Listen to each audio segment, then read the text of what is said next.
Hello guys, welcome to my YouTube channel. My name is Adarsh Singh from AIIMS Bhubaneswar. तो बहुत सारे बच्चों का डाउट था और मैंने एक कमेंट पढ़ा था बच्चे का, उसमें लिखा था कि एम्स भुवनेश्वर में पैरामेडिकल का ऑल इन्फॉर्मेशन बता दीजिए कि क्या होता है, कैसा होता है, कौन कौन से कोर्स होता है, कितनी सीट होती है, एडमिशन प्रोसेस क्या होता है, काउंसलिंग प्रोसेस क्या होता है, फीस कितनी है, अगर हम कोर्स छोड़ते हैं तो उसका रिफंडेबल फीस कितनी है, हॉस्टल है कि नहीं, हॉस्टल फीस कितना है, मेस फीस कितना है। तो इस वीडियो में आपको पूरा एम्स भुवनेश्वर के बारे में पूरा अपडेट मिलेगा, तो आप वीडियो पे बने रहिए। तो जो फर्स्ट जो थिंग हम लोग क्लियर करता है कि एम्स भुवनेश्वर में पैरामेडिकल के एंट्रेंस के लिए, एडमिशन के लिए जो टेस्ट होता है वो जो एम्स कॉमन कराता है, एम्स पैरामेडिकल टेस्ट करके, जो अभी AIIMS allied health care professional test करके हो गया, उसके थ्रू हम लोग एडमिशन लेते हैं। ठीक है, अभी तक एम्स भुवनेश्वर में 6 कोर्स के लिए एंट्री हो रही है। ठीक है, पहला हमारा रेडियोलॉजी, MLT मतलब lab technology, operation theatre and anaesthesia technology, radiotherapy, neuro technology, endoscopy, perfusion. 7 हो गया। 7 कोर्स में एडमिशन के लिए अभी प्रोसेस यहाँ पे हो रहा है।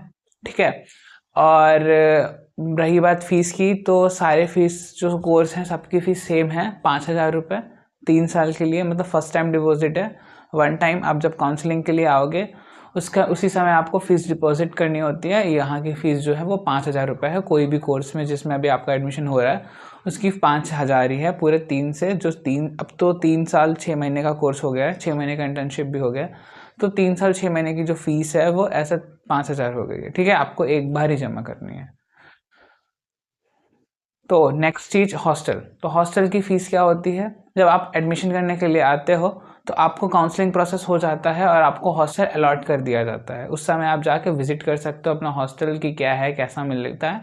और जब आप वापस आते हो, जब जब ज्वाइनिंग के लिए आते हो, तो आपको रूम नंबर अलॉट कर देते हैं वहाँ हॉस्टल से, और आपको दिखा देते हैं रूम, और आपको फर्स्ट डे जिस दिन आप ज्वाइनिंग करने आते हो उसी दिन आपको हॉस्टल मिल जाता है, चाहे वो गर्ल्स हो चाहे वो बॉयज़ हो। एम्स भुवनेश्वर में दोनों को hostel at the time of joining मिल जाता है, ज़ीरो कॉस्ट, 1 रुपया भी नहीं देना पड़ता। जी हाँ, आप सही सुन रहे हैं, 0 रुपये में आपको हॉस्टल मिलता है थ्रू आउट द पूरा कोर्स के साथ। जैसे आपका 3 साल का कोर्स है तो 3 साल के लिए, 3 साल 6 महीने का कोर्स है तो 3 साल 6 महीने के लिए आपको पूरा हॉस्टल फ्री मिलेगा।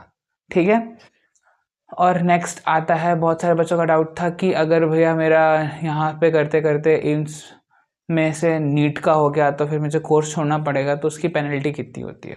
तो अभी तक जो 2025 तक जो भी थे, जो बच्चे गए हैं छोड़ के किसी रीज़न से, तो उसको पेनल्टी 5,000 ही देनी पड़ती थी। जितनी फीस थी उतनी ही आपको पेनल्टी देनी पड़ती है अपना कोर्स छोड़ने के लिए। ठीक है, आप जब भी कोर्स छोड़ोगे आपको सारे डिपार्टमेंट से साइन लेकर 5,000 रुपये जमा करके आपका जो original document eight the time of counselling में आपने जमा किया है वो आपको मिल जाता है वापस। ठीक है, तो ये डाउट भी ख़त्म हो गया कि आपको पेनल्टी कितनी लगती है। और रही बात अब कोर्स में कितनी कितनी सीट है, तो अभी जो यहाँ पे सीट का मैट्रिक्स है वो इस तरह है कि रेडियोलॉजी में हमारे पास 13 सीट है, MLT में लैब में हमारे पास 13 सीट है, OT में हमारे पास 13 सीट है, रेडियोथेरेपी में 7 सीट है, इंडोस्कोपी में 2 सीट है, परफ्यूजन में 2 सीट है, न्यूरोटेक्नोलॉजी में 2 सीट है।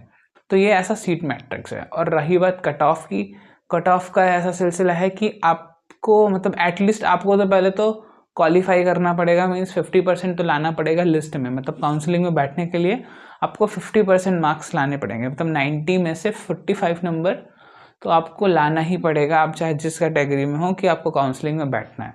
उसके बाद डिफरेंट डिफरेंट कैटेगरी में डिफरेंट डिफरेंट रैंक के हिसाब से आपको कॉलेज मिल जाता है। जैसे लास्ट ईयर 200, 300, 400, 500 तक रैंक तक बच्चों को एम्स भुवनेश्वर मिल गया था।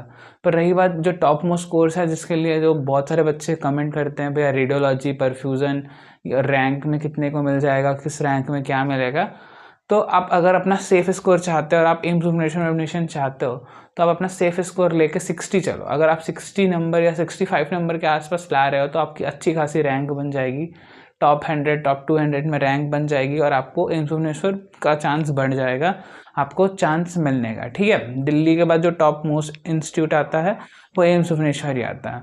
तो बहुत कम ही इंस्टीट्यूट एम्स है जो हॉस्टल प्रोवाइड करता है। जैसे एम्स दिल्ली है वो अभी प्रोवाइड कर रहा है पर बहुत टाइम लगता है, eight the time of joining नहीं दे रहा है। पर एक एम्स भुवनेश्वर ही है जो eight the time of joining आपको हॉस्टल प्रोवाइड करता है। ठीक है। बाकी और इन्फॉर्मेशन आपको जो चाहिए होगा आप मेरे चैनल को लाइक एंड सब्सक्राइब कीजिए, कमेंट कीजिए, मैं सबका रिप्लाई करता हूँ। मेरा टेलीग्राम चैनल है, इंस्टा चैनल है, उस पर आप डायरेक्ट मुझे DM कर सकते हैं कोई भी इन्फॉर्मेशन जानने के लिए। बाकी thank you, all the best.